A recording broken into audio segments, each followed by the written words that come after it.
Hi guys. It's that time of year where we gotta start prepping for the coming garden season. So I'm going to show you what I do to prep my garden beds for spring planting. Now I still do have some beds with things growing in them, so I will be leaving these alone. But the ones that have nothing growing in them, they were strictly summer crops that at this point have died back because of the cold, are the ones that we will be prepping. So what I like to do is remove all the mulch that isn't broken down from the top of the bed, weed it out really well, top it with compost, and then put cardboard over it before putting the mulch back on. The cardboard breaks down fantastic over a very short period of time, and it also suppresses any weeds, so you're not going to have to deal with them nearly as bad during the summer. So let's get started.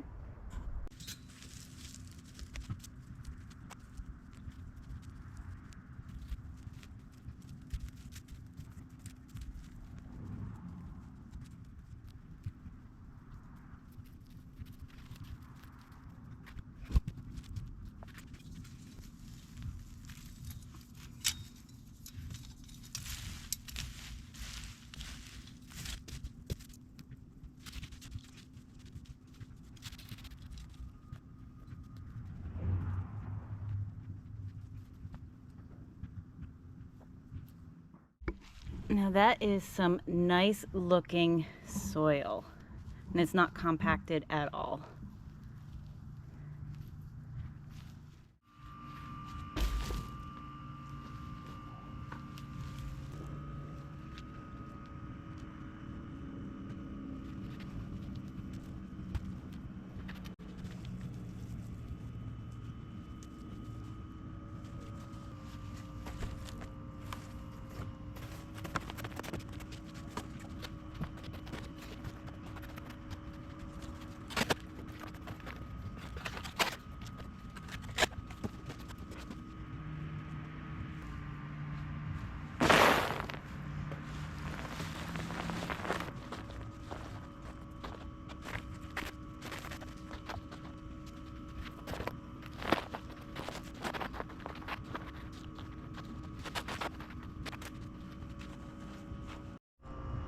So it's that simple.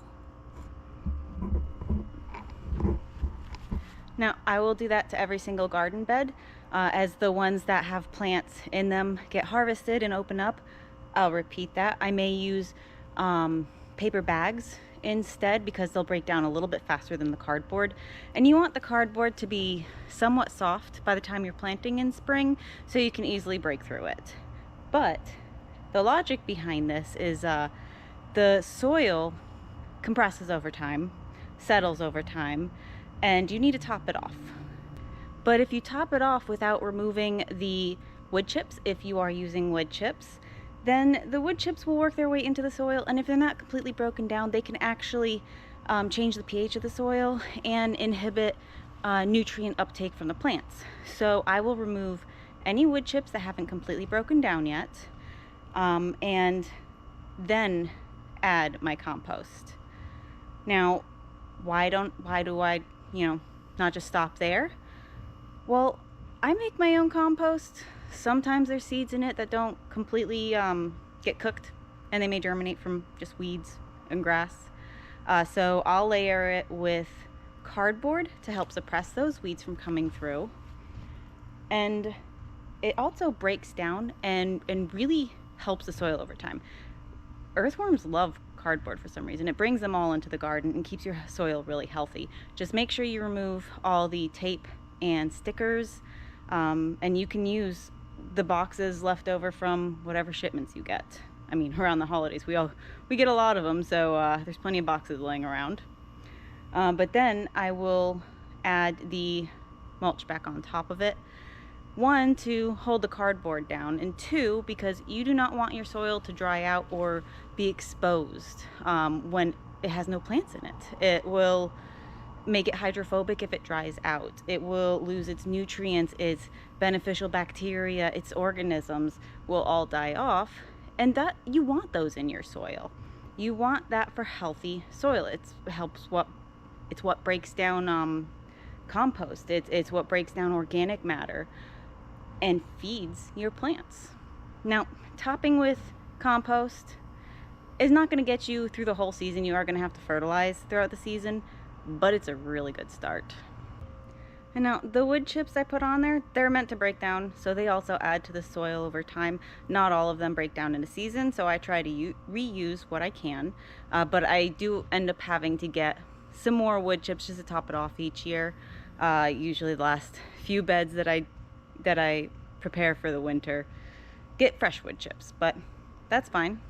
So obviously this bed that I did doesn't look all clean and pretty. The wood chips are mixed with a little bit of dirt, but rain and watering will settle that dirt back into the soil and the wood chips will stay on top. But that's pretty much all I do to prepare the gardens for growing season. Now I just have to repeat it a few more times. Yeah, one down, a few more to go. Anyway, I hope this helps you come up with a plan to prepare your gardens for growing season and keep that soil super healthy and rich. Well, thanks for joining me, and I'll see you next time.